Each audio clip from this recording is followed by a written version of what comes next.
You wanted the best. You've got the best podcast. The hottest podcast in the world.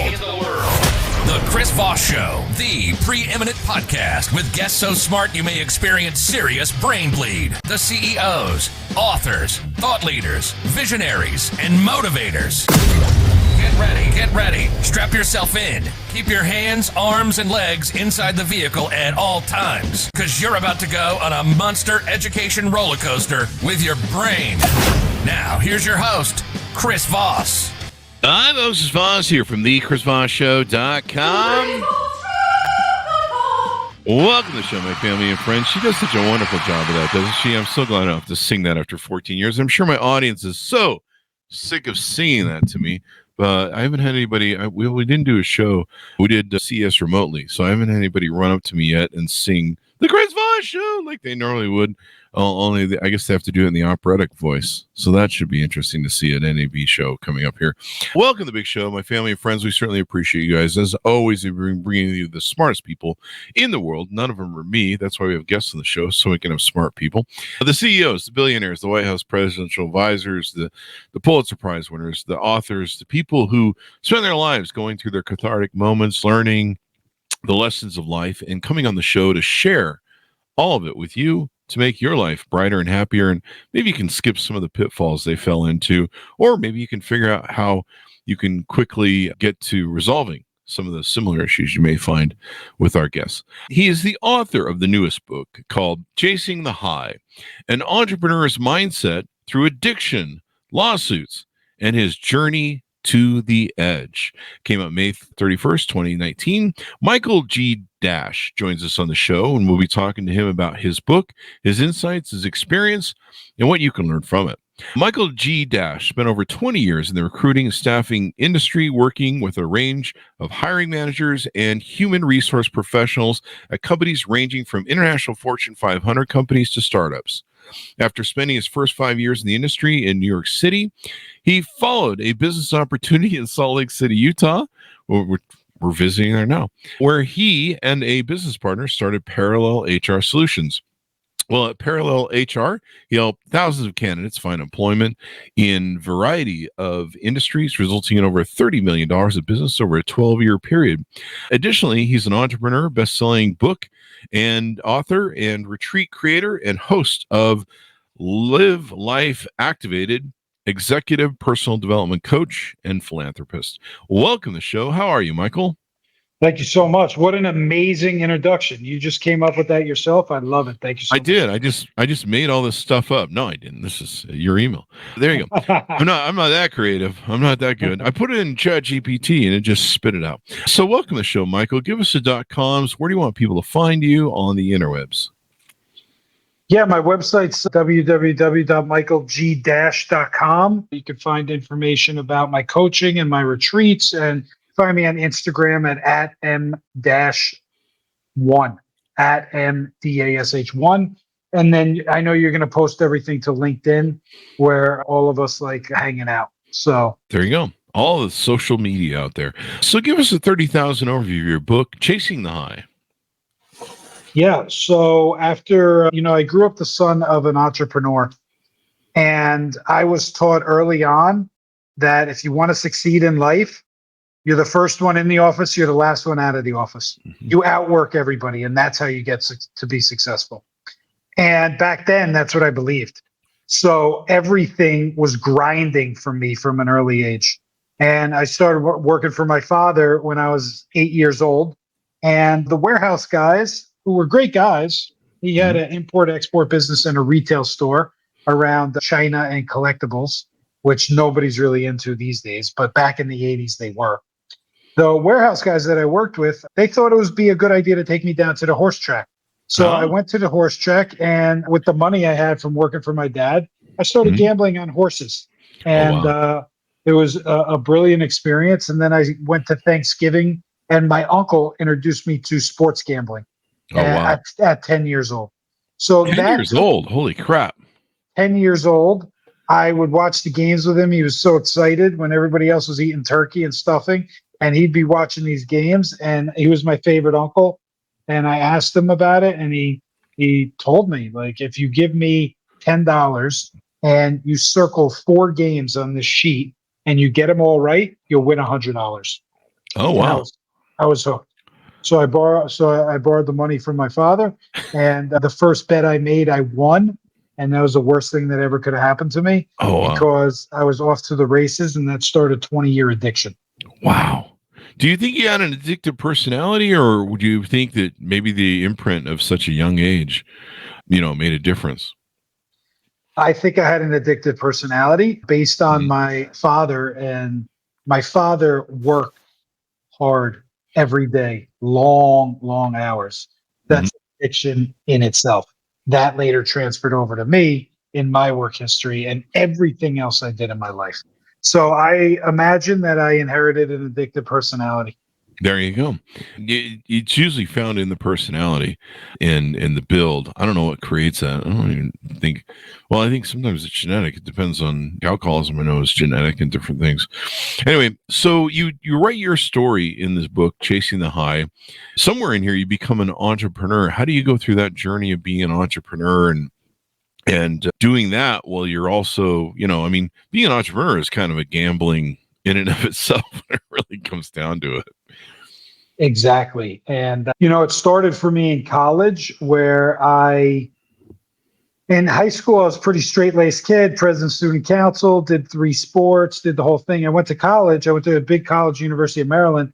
And I was like, oh my God, it's like it's heaven here. I can do anything. Nobody's watching me, all this stuff. I got involved with gambling again. I was still involved with gambling. So I decided to become a bookie. I mean, why gamble when you can take bets? Why make them? So I became a bookie and I got involved in drugs and I started trying drugs and then dealing drugs. So my first foray into entrepreneurship was drug dealing and booking. What a blessing that was. Wow. So that's how I kind of started. And I was successful at it because I didn't get caught and I made a lot of money at the time. And when I came out of college, I was going door to door, knocking on doors, doing home improvement sales. And I continued that into advertising and then into staffing. And I always worked my ass off and I was very successful in sales. So I had that, I was still gambling, but I had that entrepreneurial spirit. And I was working for a staffing company and also started creating some side deals on the side.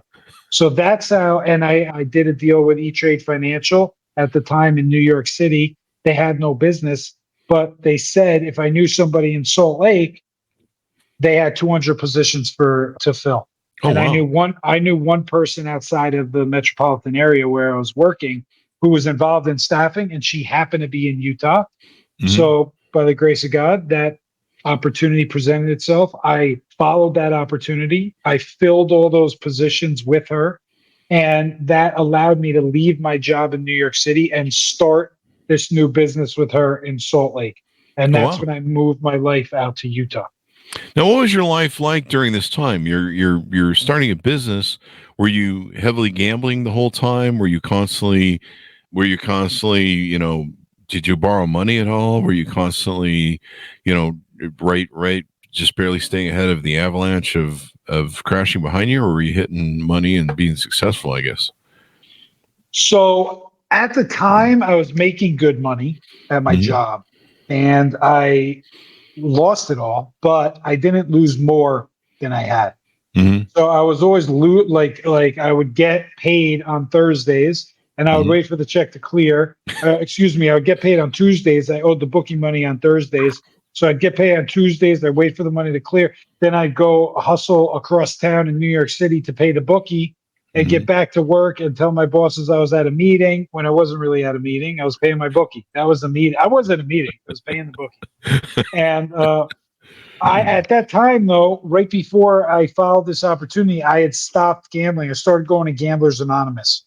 And Gamblers Anonymous changed my life, and it saved me from gambling. I've been free from gambling over 17 years. And when I moved to Utah, I actually was leading the Gamblers Anonymous rooms.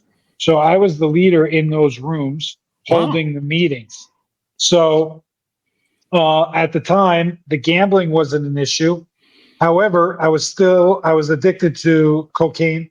I was doing wow. cocaine every weekend, and I was addicted to Adderall, which was one of the worst addictions I had, and GHB. So I was Wow. managing all these things, and I was just like chasing the high. I mean, that's what I Yeah. named my book. Everything all the time. I wanted to be high. Anything that I would be disassociated with the feeling of excitement or the emotion of anger. These are Oh, the wow. two emotions I lived in for Mhm. most of my life, anger or excitement. There was no in between. There you go. It's and someone's asking about the .com. Use www.michaelg-.com. So it was interesting. Did it occur to you at all when you're running the rooms for the gambling addiction, but you're clearly on the other side that you have these other addictions that you're utilizing? Did it occur to you at all that I'm an addicted person, or you're like, I got this handled, and you're not realizing that things are out of control over here? I think I buried it in my subconscious. And also, I was so high on whatever it was I was on, Uh-huh. right? Yeah. That I didn't have the emotional acuity Wow. to realize what I was doing to myself. And Adderall, for instance, it made me very productive. So I would justify it in my mind. Ah. I'm really productive. I'm crushing it at work. I'm doing all these things. I'm running marathons. I was running marathons at the time. Mhm. And I was like, no, this isn't a problem. This is supporting me. But it was really an issue because you emotionally detach from yourself. Mhm. And I really became a jerk as a CEO. I was not a good CEO for many years. I was kind of a a-hole. I think we've all been through that and seen that movie as we develop as CEOs or leaders. I think what a lot of people do is they get caught up in this gives me fuel. I drank pretty heavy for 20 years. I wasn't an addict, but I abused myself with it. And it first started out as a fuel where I was like, hey, I'm an entrepreneur. I need to work harder later. I need to, I've got this paperwork I need to do. Oh, if I drink, it was like sugar. It was like gas to me. And so then I could work hard later, get more done. I could innovate stuff. If I tended to relax because I was pretty high stress with alcohol, I could be more productive, or at least I thought I could, because I would relax. But you're not productive when you're out of your state of mind, and then also the hangovers start kicking in. So there you go. Yeah. And then it starts to be something that's devaluing your experience in your life, and rather than keeping you focused, you start to lose tunage. And it impacts the people. For me, for all of us, it impacts how we treat the people around us, and usually the closest people around us. Mhm. And we tend to treat the closest people around us, the people who love us the most, the Mhm. worst. Mhm. They love us the most, and we shower them by treating them the worst because Mhm. we're so detached from our emotional bank, right? Mhm. From who Mhm. we are emotionally. So that's what happened, at least for me. There you go. And I think that's true. I mean, we don't feel good. We're not at our peak. I used to think that drinking helped me sleep better. It doesn't help you sleep better, folks. No, But that was one of it's a story that we create, and then Yep. we ride it. We ride it until we Mhm. can't ride it anymore. And that's what I did. I finally reached in 2020. My body just said, we're not doing this with you anymore. We're going to make it so if you have 1 to 2 beers, it's going to be really painful. And I started listening to my body too. I'm like, 3 days of hangover is not worth the 2 or 3 hours of fun I had on Friday nights. And now I love being, technically not drinking since 2020. I love it. I don't have any need for it. I love living in reality, and I'm much more productive, man. I think of all the hangover days I lost. Oh my God. So how did you come out of all of it and resolve all of the different addiction playgrounds you were in? Well, each one has its own kind of story. I wasn't one of those people that everything went at once. Oh, okay. So you had to Um, deconstruct it and Yeah, it was a slow, painful process. Mhm. The cocaine, for instance, I went back to New York City. After I went to Salt Lake City, I opened up an office in New York also. So I had offices there in Salt Lake in New York and in India. And while I was back in New York, I was at a bar with a friend and he got in some fight and I went to break up the fight and I got punched right in the face and broke my nose. And so I had to get my nose reconstructed and the doctor handed me a bill and it was $10,000. And I looked at the doctor and I looked at the bill and I looked back at the doctor and I said, I will never put anything up this $10,000 nose again. That's an interesting way to quit. That was the last time I ever put anything up my nose. So that's how I quit cocaine. And with Adderall, I actually ran out of Adderall one day in my office. I rushed to the doctor to get more because I was super addicted. I needed it every day or like I'd be crawling out of my skin. Wow. And the doctor was away on vacation for 2 weeks. Oh, wow. So I couldn't get Adderall for 2 weeks. And as I was in my office, my employees started coming to me and saying, hey, is everything okay? And I'm like, yeah, what do you mean? They're like, you've been so much calmer. You've been so much more helpful. Wow. You've really been like leading us in a different way. Whatever you're doing, please keep up with it. And I was like, wow. Wow. I was like, wow. You know, it took a moment like that for me to recognize what it was doing to me because I was so detached from how I was showing up. And so I never did it again. I quit. I quit after that. There you go. There you go. And so you found a better way to lead your life and to deal with all these things. Where are you at now? Tell us about some of the things you offer on your website, some of the things you're doing now to help inspire and motivate others. Yeah, absolutely. I mean, retreats changed my life. Mm-hmm. So when I was in business, I ended up getting into a legal dispute with my business partner that lasted 6 years. Wow. I bought her out, her portion of the company out, and there was an agreement in place which we felt was violated, and we ended up in a lawsuit. That lawsuit, I spent $1 million on legal fees over a $350,000 case. Wow. Over 6 years. And it wasn't the money that I lost. It was the time that I lost because I know how to make money. I can make that money back, but I don't know how to generate more time in the world.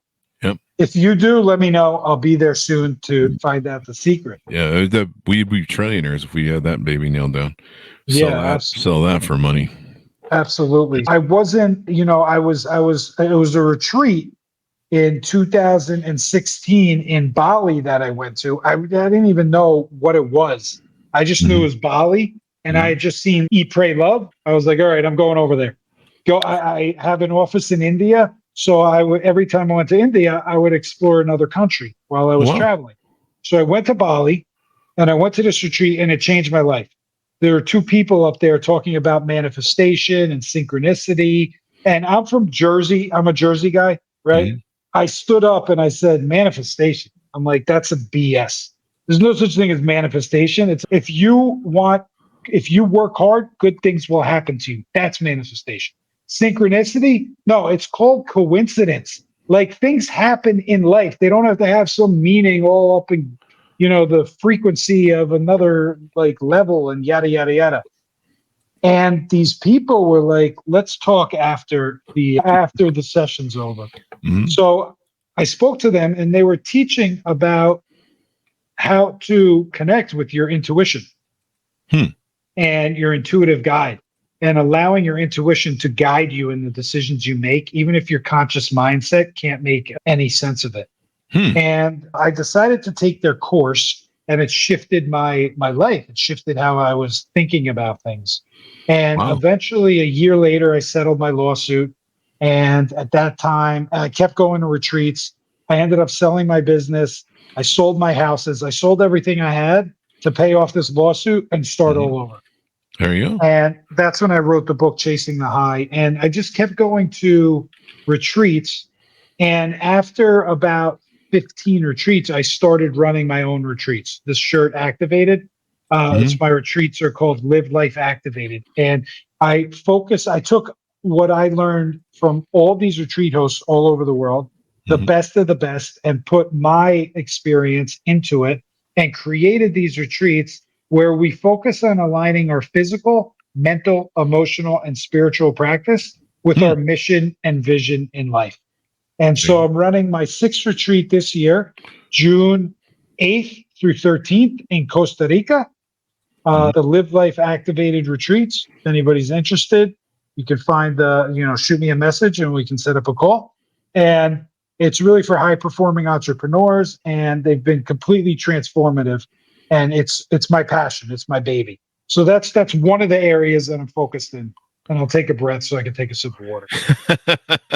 There you go. People can find out about that on your website. Go to it and get involved. Why do you think retreats are so important? I mean, what's the juice there that you think that people get the highest benefit out of?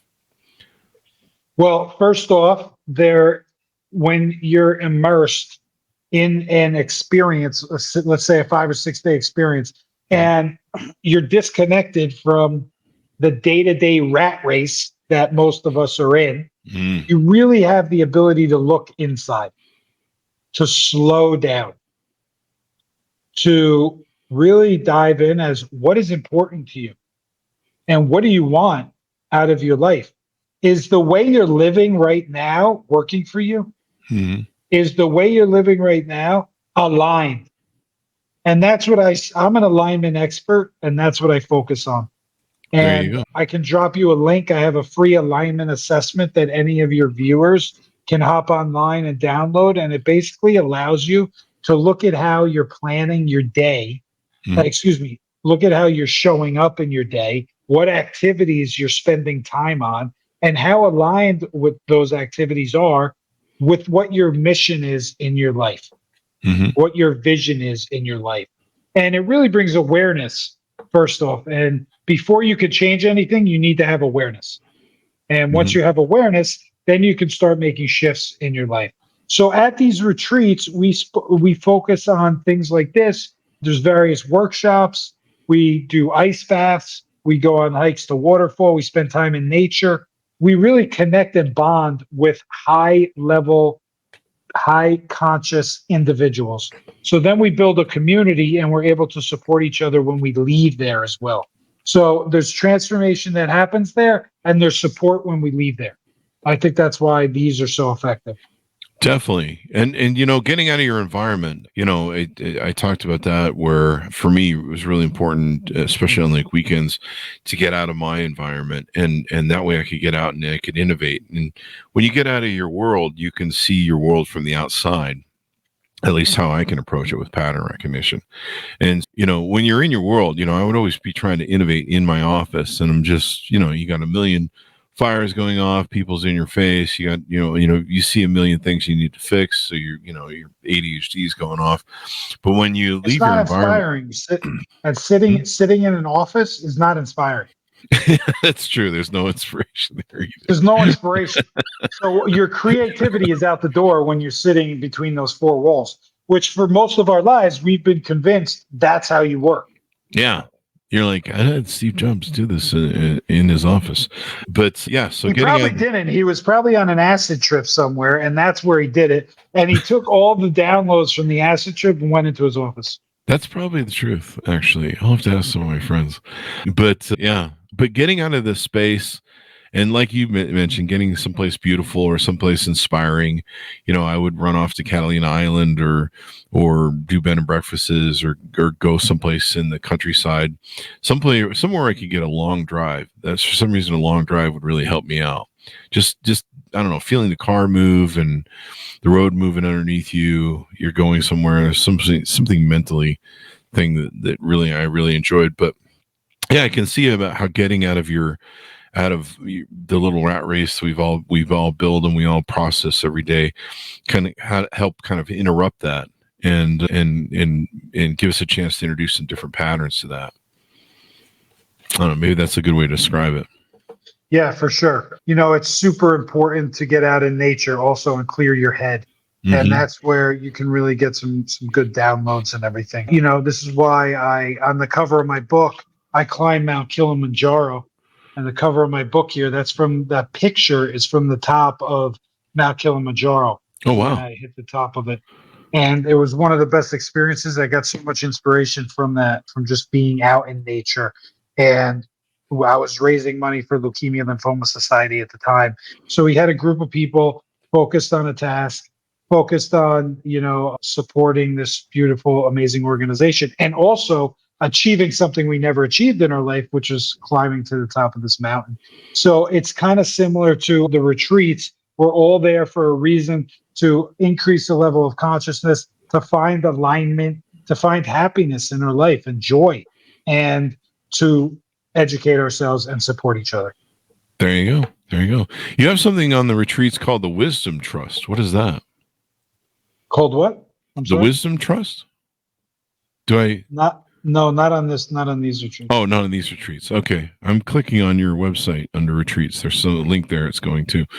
There was I think a men's group that you wanted to get a plug in for. Tell us about that. Yeah. So basically I live in Tulum, Mexico. I moved down here during COVID. I was in LA, and if anybody lived in LA during COVID, it was not the place to be. So I took a trip to Tulum for a week, and I never left. And wow. What I found down here is a lot of opportunities for spirituality, a lot of opportunities for entrepreneurship, and the ability to live in a beautiful place. I mean, who doesn't want to do that? Oh, yeah. And I stepped into my fears, and I left everybody and built my own community down here. And I started really doing work on myself and what it meant to be a healthy, masculine man in my life, to have radical honesty, not even with other people, with myself first. Yeah. Like how many times I made a commitment to myself and I broke it. Mm-hmm. Well, it was more important for me to be honest to everybody else except myself. That makes no sense. To take radical ownership over my life. If I'm late for something, not make an excuse as to why I'm late, but just own the fact that I'm late. And do that. That's a small example, but do that everywhere, right? Mm-hmm. To play, to not take myself so serious. Us men, we tend to take ourselves so serious in life. Like we forget that we're all children inside, and to play a little bit. Oh, yeah. And then to have radical integrity. And like your word is your bond. And these things, when they were introduced to me by the founder of this organization, Soleil Red, it really shifted my perspective on everything. And I was like, look, I'm about all these things. I don't know if I'm actually living them all, though. Mm-hmm. And I want to live all these things. And so we started practicing this work. And I joined the team, and I'm an executive member of the team, shareholder. And we are basically impacting 100 million men in the next 10 years by teaching these principles, along with a variety of other things like techniques called holding the tension. Mm-hmm. Can you hold tension within yourself when your partner is upset about something, is like yelling? Can you just hold space for that person without reacting? Can you just ask them how you can support them without trying to solve their problem that they haven't even asked you to solve? But as us men, we'd like to solve everything, regardless of if we're asked or not. We always have a solution. And sometimes the solution is just to listen, right? So we call that holding the tension. So learning things like that, learning how to open up our emotions as men, something I never did in my life. If I told somebody I was shy, I never told somebody I was shy or I had shame about things, or I just told people I was pissed off. I was angry. I wouldn't even admit when I was sad. Storing these emotions in our body is very unhealthy. And we work with men to hold space for them and open up these emotions. And there's a variety of other things that we do. So it's my mission to help build this movement called Men of Means. And we have open enrollment right now. It's a $99 monthly membership fee. And we meet Saturday as a tribe where we do some of these teachings and break out into breakout rooms. And then we have offerings all through the week. There's a prayer dojo group. There's a group on crafting your story as a man and how you can speak to at work and how you can speak with women or men in your life. There is breath work. there is meditation, there is a book club, there's a variety of other things that we offer, and how to harness your sexual energy. It's my mission in this world to focus on raising the level of consciousness and healthy masculinity amongst men and entrepreneurs, both men and women, because they're the leaders who impact the most people in the world. There you go. There you go. It's, there's a lot of men who, men have I think it's 3 to 4 times higher suicide rate than women do. And of course, when we do it, we get it done because that's what we do as men. 80% of men commit suicide. The suicide rate is 80% of them are men. Yeah. It's really, it's way too high. And sadly, over the last 2 or 3 generations of a sick experiment lie that's been told to somehow society can change biology is made a lot of men lost. And they've been told just endless amounts of bullshit. And so a lot of them don't even understand masculinity of itself, what it's like to be a man. And are largely shamed and attacked in society. I mean, I dare you to go back 15, 20 years and tell me a television show where there was a father or masculine man who was respected, honored, treated as the sage or wisdom holder of his family, the rock, et cetera, et cetera. You won't. We're all treated like punching bags in media and society, and especially now. And men, and what has that created? That's created disillusion among men. It's created isolation. It's created addiction. It's created, we don't know how we're supposed to show up because we've been fed so much like crap to just really confuse us. And we're here to support each other. We have each other. We're a brotherhood. And I would love to just continue to push this movement across the world so we can heal and we can be healthy. That's the most important thing. There you go. And I just want to drop, if anybody wants to shoot me an email or anything, it's michael@michaelg-.com. There you go. michael@michaelg-.com. Thank you for coming on the show. We really appreciate it, Michael. Thank you so much, Chris. I appreciated the time.